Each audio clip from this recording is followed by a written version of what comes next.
5 seconds ago.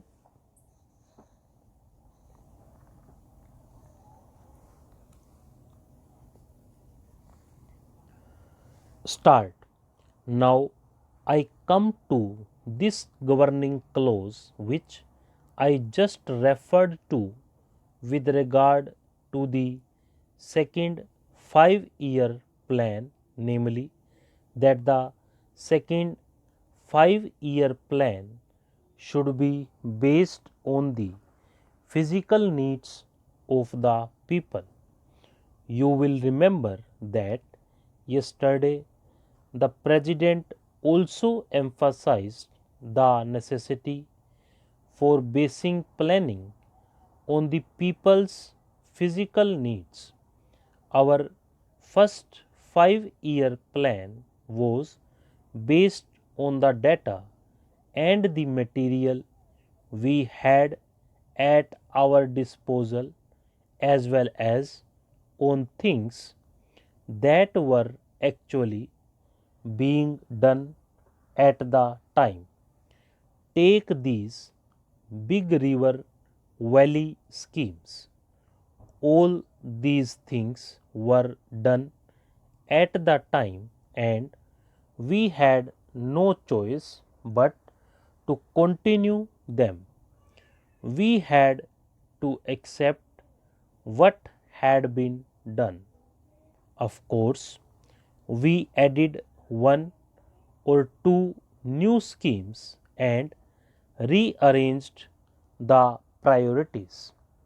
That is to say, our plan was largely based on the finances available and consisted in taking up those schemes which were most useful, but it was limited planning, not planning in the real sense of the word.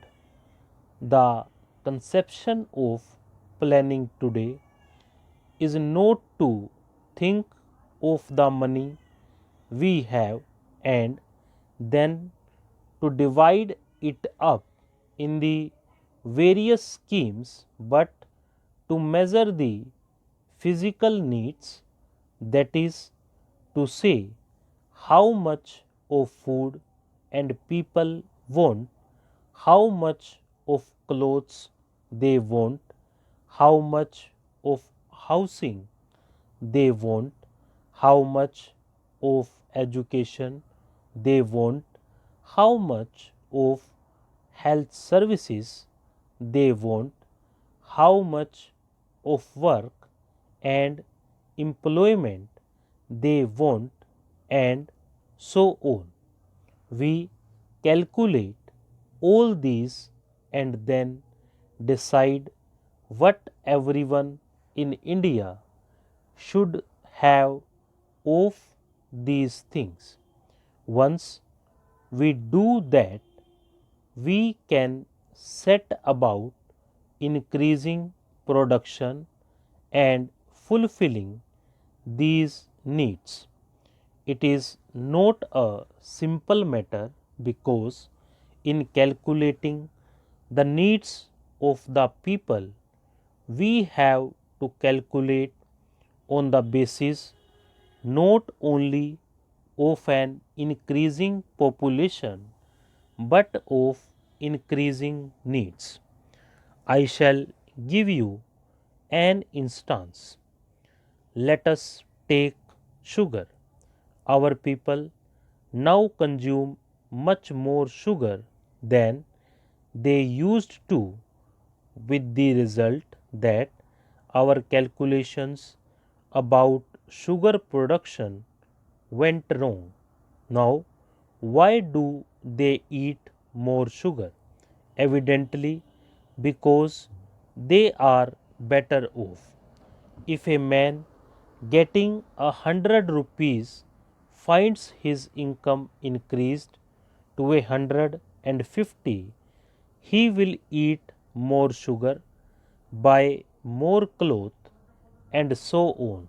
Therefore, in making calculations, we have to keep in mind that the extra money that goes increases consumption and thereby higher needs of goods. Then we decide how to produce those things in India in order to meet a particular variety of needs. We have now to put up a factory which will produce the goods that we need 5 years hence. Thus, planning is a much more complicated process than merely drawing up some schemes and fixing a system of priorities. Behind all this is another factor, finance. Finance is important, but not so important as people think. What is really important is drawing up the physical needs of the people and then working to produce things which will fulfill such needs. If you are producing wealth, it does not matter very much if you have some deficit financing because you are actually putting money back through goods and services. Therefore, it does not matter how you manipulate your currency so long as your production is also keeping pace with it. Of course, there is the fear of inflation.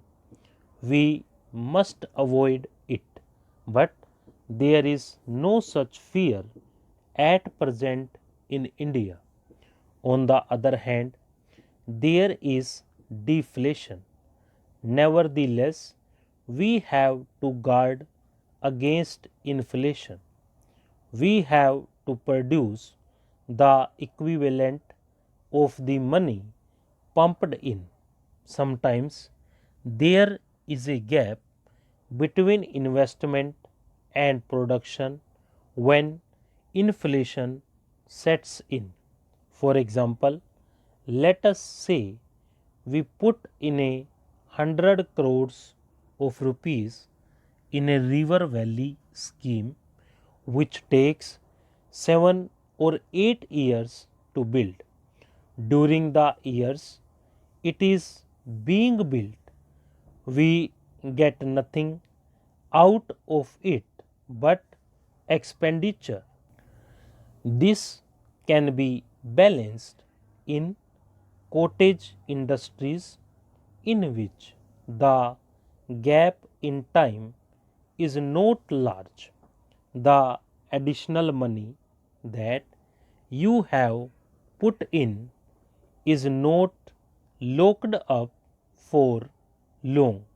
Therefore, in planning, we have to balance heavy industry, light industry, village industry, and cottage industry.